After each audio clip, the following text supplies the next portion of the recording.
Rambam.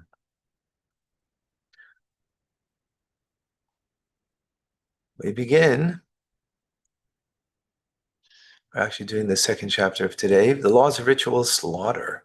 They contain 5 mitzvahs, 3 positive and 2 negative. They are to slaughter an animal and only then to partake of it. Not to slaughter an animal and its offspring on the same day. To cover the blood of the slaughtered beast and fowl. Not to take a mother bird together with her young. To send away the mother when taking her together with her young. These mitzvahs are explained in the ensuing chapters. Okay. Is a positive commandment for one who desires to partake of meat of this domesticated animal, wild beast or fowl, to slaughter it, and then partake of it.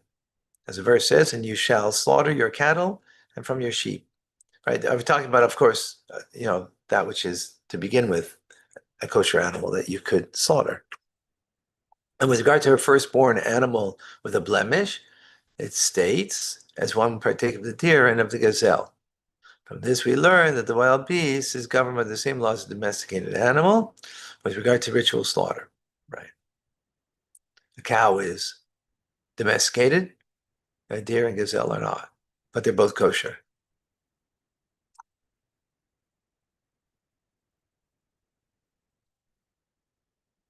With regard to fowl, that will snare a beast or a fowl as prey and shed its blood. This teaches that shedding the blood of the fowl is analogous to shedding the blood of a wild beast, and therefore has to be through slaughter. The laws governing ritual slaughter are the same in all instances. Therefore, one who slaughters a domesticated animal, beast, or a fowl should first recite the blessing, blessed are you sanctified with his commandments, command us concerning ritual slaughter. Tziva al hashchita. In Hebrew, it's ritual slaughter is shchita. If he did not recite a blessing, either consciously or inadvertently, the meat is permitted.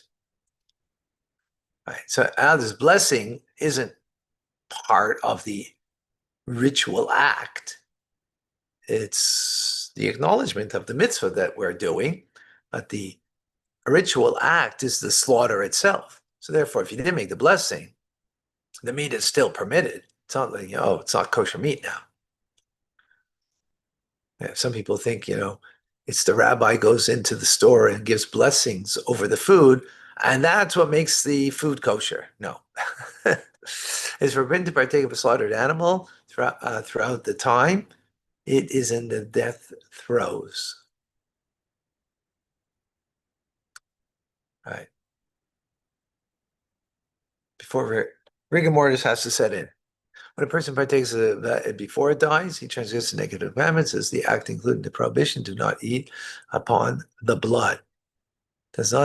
He does not, however, receive lashes. It is permitted to cut meat from it after it has been ritually slaughtered, but before it dies. That meat should be salted thoroughly, washed thoroughly, and left until the animal dies. Afterwards, it may be eaten. So you can cut a piece of meat from it, but you can't eat it yet.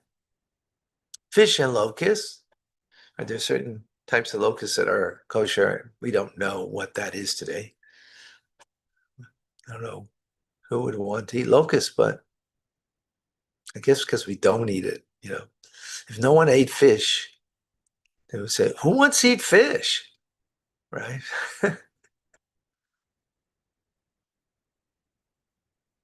So, instead gathering them causes them to be permitted to be eaten.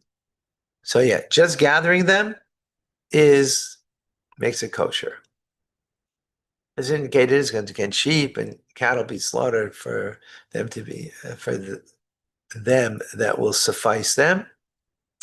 If all the fish in the sea would be gathered for them, I think that the gathering the fish is like slaughtering the cattle and the sheep. Aha, because it says gathering, and before that it says slaughtering. In regard to locusts, it says, gathering a locust, gathering alone is sufficient.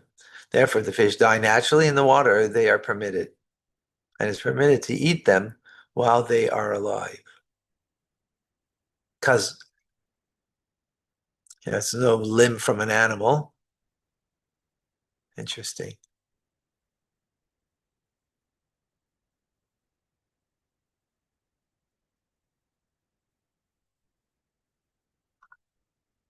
Okay.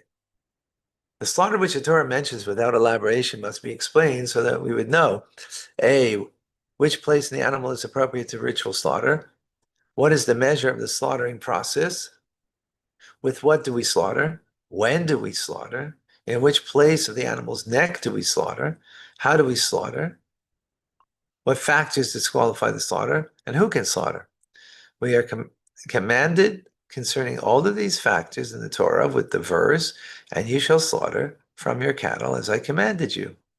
All of these factors are commanded to us orally, as is true with regard to the remainder of the oral law, which is called the mitzvah, as we've explained in the beginning of this text. Okay. In other words, there's very little that is said about how to slaughter. All of this is all in the oral tradition and not necessarily indicated in the text in any manner. Some things might be and some things not. Right? Some things are, some things not. But it is part of the oral tradition, and we're going to learn all that. Okay. Sorry that I have to run. Again, whoever can find my team, and you can on charity.com/lifeline/Rabbi Fine and help us out. Greatly appreciate it. All right. I'll let you know what's happening later if it's possible to have the Torah studies. The TRC we will have, though. All right. Thank you.